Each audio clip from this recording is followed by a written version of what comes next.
La historia de la Navidad. Creo que todos la conocemos, ¿verdad? Pero, ¿y si llevamos siglos contándola mal?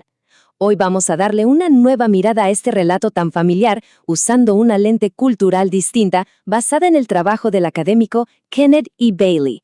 Y vamos a descubrir una historia que, créanme, podría ser completamente diferente a la que imaginamos. Arranquemos.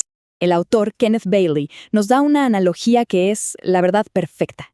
El objetivo de este análisis no es para nada cuestionar la fe, es más bien como limpiar un diamante, quitarle siglos de polvo, de tradiciones, de añadidos culturales para poder ver la historia original en todo su brillo.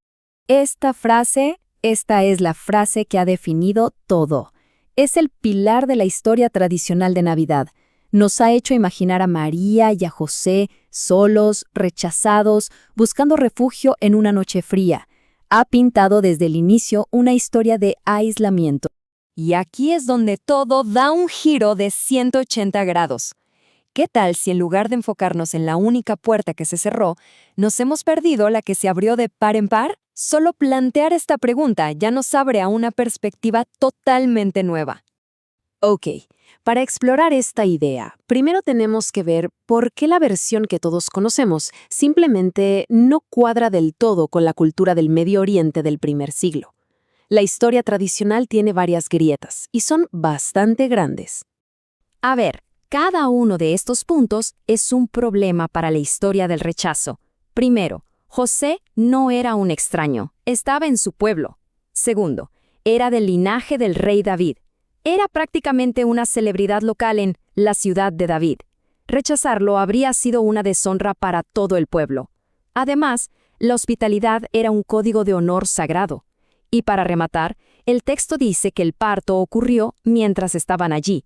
O sea, no llegaron de apuro en el último minuto. Tuvieron tiempo. Con esas dudas ya sembradas, vamos a la primera gran pista. Una que ha estado escondida a plena vista, en una sola palabrita griega que, al parecer, fue mal traducida por siglos.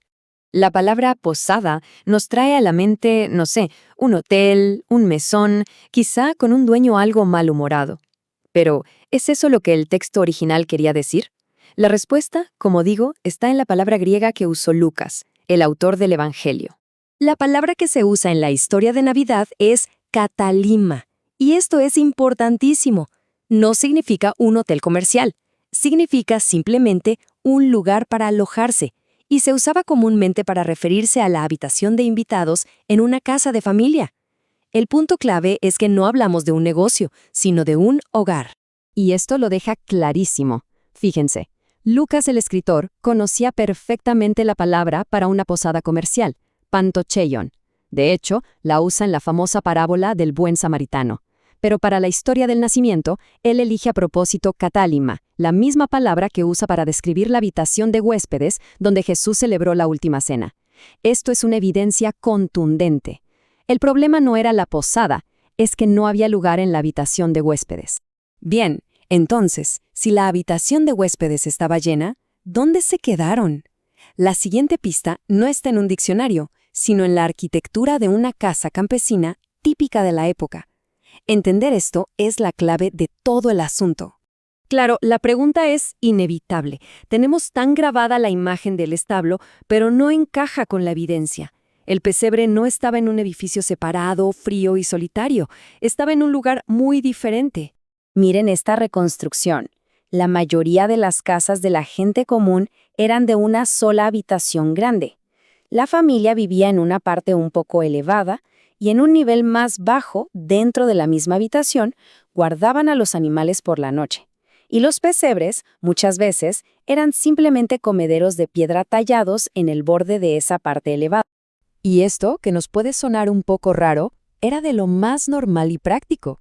Los animales daban calor en las noches frías y, por supuesto, estaban a salvo de los ladrones. El establo, en realidad, era parte del salón principal de la casa. Y ahora vean cómo todo empieza a encajar. A esta sala familiar principal, a menudo se le añadía una habitación de invitados, el katalima. ¿Ya lo ven? De repente, el lenguaje y la arquitectura nos están contando exactamente la misma historia. Bueno, con todas estas piezas sobre la mesa, las pistas del idioma y de la arquitectura, ahora sí podemos reconstruir lo que muy probablemente pasó esa noche en Belén. Y no es una historia de puertas cerradas, es una historia de corazones abiertos. Imaginen la escena. Llegan y, por supuesto, son recibidos por su familia. La casa está llena por el censo, así que la habitación de invitados, el catálima, ya está ocupada. ¿Y qué hace la familia anfitriona? En un acto de hospitalidad increíble, les ceden su propio espacio, la sala principal. El nacimiento ocurre en el corazón del hogar, rodeados de gente, de cuidado, y al bebé lo acuestan en el lugar más seguro y a la mano, un pesebre limpio en la misma sala. Esta cita resume la nueva perspectiva a la perfección. Lejos de ser un pueblo sin corazón, la gente de Belén cumplió con su código de honor. No rechazaron a un descendiente de David y a su esposa embarazada. Les dieron lo mejor que podían ofrecer en ese momento. Pero la historia no termina ahí, porque este nuevo entendimiento también transforma por completo el significado de la visita de los pastores. El lugar donde encontraron al niño era un mensaje en sí mismo. Pensemos un momento en los pastores. Eran marginados sociales. Si el Mesías hubiera nacido en la habitación de invitados de una casa rica, probablemente ni se habrían atrevido a acercarse. Pero la señal del ángel, un niño envuelto en pañales y acostado en un pesebre, era casi un código secreto. Les estaba diciendo, lo encontrarán en la sala de una casa campesina como las de ustedes.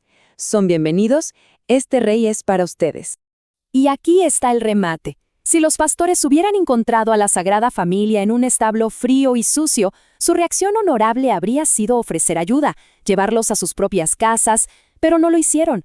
Se fueron alabando a Dios porque lo que vieron fue una escena de cuidado, de calor, de hospitalidad. Vieron que la familia estaba bien atendida. Entonces el significado profundo de la historia da un vuelco total. Pasa de ser una historia de rechazo a una de inclusión radical, donde la gente común, la comunidad y los marginados son los verdaderos protagonistas de una increíble bienvenida. Y con esta pregunta nos quedamos, para reflexionar. Si el corazón de la historia no es la exclusión, sino la hospitalidad radical y la bienvenida a los que están al margen, ¿qué nos dice eso a nosotros hoy? Es un cambio de perspectiva realmente poderoso. Todo este análisis tan fascinante viene del increíble trabajo de Kenneth E. Bailey en su libro Jesús a través de los ojos de Oriente Medio. Una lectura muy recomendada que de verdad nos invita a limpiar ese diamante y a ver la historia con ojos nuevos. Gracias por habernos acompañado.